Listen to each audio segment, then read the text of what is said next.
For today's video, gagawa tayo ng French clip sa pamamagitan ng ating table saw. Kung mapapansin nyo rito, ginamit ko na 45 degree yung ating table saw. Ayan, yung blade niya, pinortify ko siya. At meron tayo rito dalawang wood.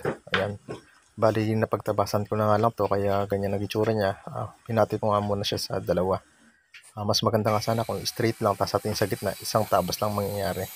Since sayang naman to, scrap wood ko na to, kaya ganito ginawa ko. Ayan, 45 degree, tapos hatiin natin itong kahoy na to sa 45.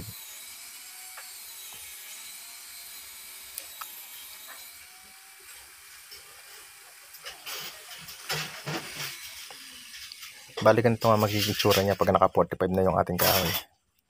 Ayan. Bali dalawang ganyan gagawin natin. Siya yung magiging magkaakap o magkapatong siya pagka nilagay natin sa cabinet.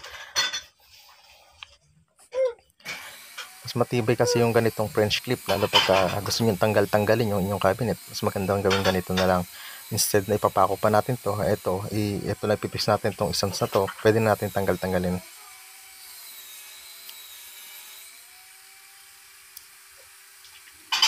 Ayan. Bali dalawa siya. Dapat sure na naka 45 degree yung ating blade para pagka pinag-akap natin itong dalawa na to, sure na straight siya.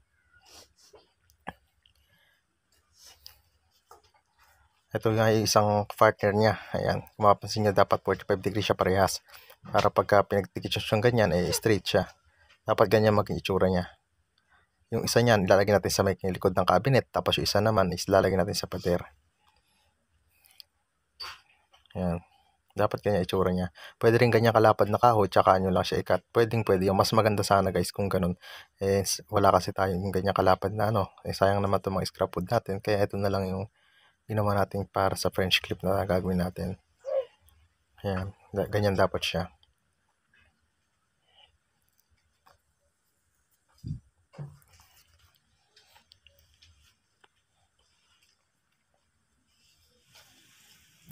Dito na tayo sa site para ikabit na natin yung ating gagawin nating cabinet. Install natin yung cabinet sa pamamagitan ng ating French clip. Ayan. Ayan, ito yung lalagyan natin sa pader, itong isang side na to. Ayan, ganyan yung mag-itsura niya guys. Hindi nakikita yung nakatalikod siya. Ayan, nakatalikod siya. Gumamit na nga lang ako dito ng concrete nail. Kasi nawalan ng kuryente rito sa site na pinunta natin. Bala ko sana rito stocks para natatanggal pa nila para ililipat. Pwede pa sana, nawalan ng kuryente. Pinako ko na nga lang siya ng concrete nail.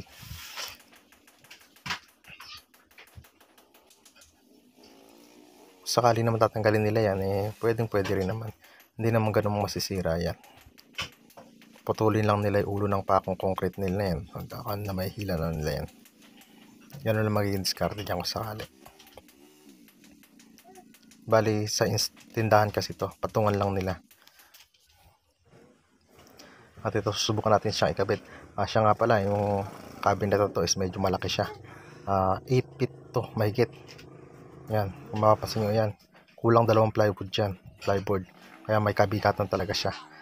Kung papansin nyo, halos 2 lang kami ni Mrs. King nagkabit na to. Pero kayang-kaya dahil nga doon sa French clip na ganito is napakadali niya yung mag-install ng cabinet kapag ganito. Unahin nyo lang ilagay yun sa pader yung kabilang side, tapos isasabit nyo lang siya. Ayan, papansin nyo, ganun lang. Yung sabit na, ayan, napakatibay niya na. Ayan, papansin nyo, binitina ko siya. Napakatibay niya na talaga. Ayan. Depende na sa inyo kung balak nyo pa siya lagyan ng mga pako-pako. Ayan, yan yung outcome niya. Thanks for watching.